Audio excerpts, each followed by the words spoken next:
రీసెంట్గా కోటి గారు మాట్లాడుతూ మమ్మల్ని అడగలేదు, అసలు పర్మిషన్ తీసుకుని ఉంటే బాగుండేది కదా అని ఒక చిన్న వ్యక్తం చేశారు ఆయన బాధని.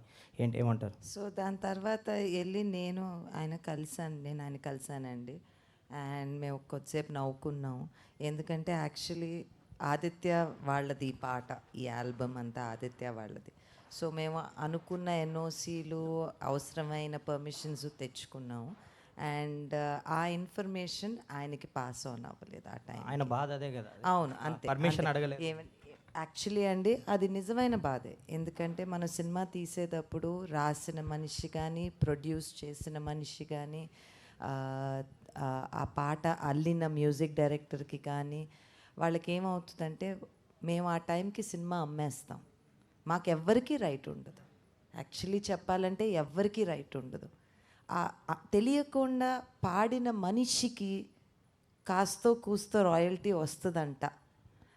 బట్ అది ఎప్పటికన్నా ఇప్పుడు మేము చేసే కొన్ని ధర్నాల్లోనో లేకపోతే ఇట్ ఈస్ ట్రూ, ఆల్ ఆర్టిస్ట్కి ఆ పుట్టుకతో ఆ ఆలోచన ఎక్కడ వచ్చిందో, that story idea, the song idea ఇండియాలో ఐ జస్ట్ థింక్ అండి, ఆయన మనోభావన కరెక్టే, ఆయన అనుకున్నది కరెక్టే. దాని తర్వాత నేను ఆయన ఇంటికి వెళ్ళి ఆయనతో మాట్లాడి మేమిద్దరం ఆయనకు ఇలా కూడా జరుగుతుందా, అలా కూడా జరుగుతుందా అని మాట్లాడుకున్నామండి. So thankfully everything is okay. Sesh గారు సార్, తెలుసో తెలియకో మిమ్మల్ని ట్రాల్ చేయించా లాస్ట్ టైం. ఆ దురంధర్ 2 కంపారిజన్ తీసుకొస్తే కాంపిటీషన్ అని చెప్పి మీరు గోల్డ్ ఫిష్ అని ఒక చిన్న ఎనాలజీ చెప్పారు. అవునవును. ఇప్పుడు అందరూ ఇప్పుడు మిమ్మల్ని జనరల్గా సోషల్ మీడియాలో ట్రోల్ అవ్వరు మీరు. ఇప్పుడు అందరూ గోల్డ్ ఫిష్ అని కబుర్లు చెప్పాడు, వెనక్కి వెళ్ళిపోయాడు అంటున్నారు. Sorry for that. Not at all అండి, నాట్ ఎట్ ఆల్. అంటే ఇట్స్ ఎక్కడో గుడ్ విల్లే, సరదాగానే ఉంది కానీ ఎక్కడ అగ్లీ అవ్వలేదు. So happy. యా.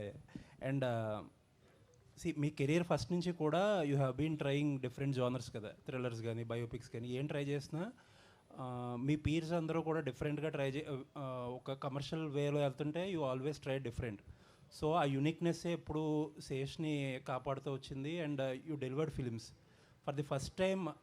చాలామంది ఏంటంటే థ్రిల్లర్సో లేకపోతే బయోపిక్స్ అంటే అదొక యూనిక్ జోనర్స్ అనో లేకపోతే అయ్యో ప్రీమియం కంటెంట్ అనో ఫీల్ అవుతారు. బట్ లవ్ స్టోరీస్ అనేటప్పటికి మనలాంటి వాళ్ళందరికీ కొద్దిగా తక్కువ ఫీలింగ్ ఉంటుంది, డూయింగ్ సంథింగ్ రెగ్యులర్ కమర్షియల్ అని చెప్పి. బట్ మీరు లవ్ స్టోరీ అని ప్రొజెక్ట్ చేస్తున్నారు సినిమాని. బట్ అది వల్నరబుల్ అవుతుందేమో సినిమా for the first time. I wouldn't think so అండి. అంటే నాకు తెలిసి మేజర్ రిలీజ్ అయిన సంవత్సరంలోనే Sita Ramam was one of the best love stories, and not best love story, best films of the decade. So I think ఎక్కడో మనం లవ్ స్టోరీస్ చెప్పడం మానేసాం, అండ్ అదేదో అవుట్ ఆఫ్ ఫ్యాషన్ అనుకుంటున్నారు. బట్ మీరు మీ ఇళ్ళలో యూనో ఫ్యామిలీస్ తోటి మాట్లాడితే యూ విల్ సీ దట్ అందరికీ ఒక లవ్ స్టోరీ కరువు ఉంది. సో ఈ రోజున నా నమ్మకం లవ్ స్టోరీయే యూనిక్. ఎందుకంటే నేను యాక్షన్ చేసిన టైంలో అందరు లవ్ స్టోరీస్ చేస్తున్నారు. అండ్ డెఫినెట్లీ ఇది ఒక థ్రిల్లింగ్గా యాక్షన్లో చెప్పిన లవ్ స్టోరీ. సో హోప్ఫుల్లీ నాకు అంటే మనకు ఒక కొట్టిన పిండి జానర్ ఒకటి ఉంటుంది కదా, ఆ జానర్ దాటుతూ వదులుకోకుండా చేసిన ప్రయోగం. All the best and looking forward. Thank you sir. Sesh గారు,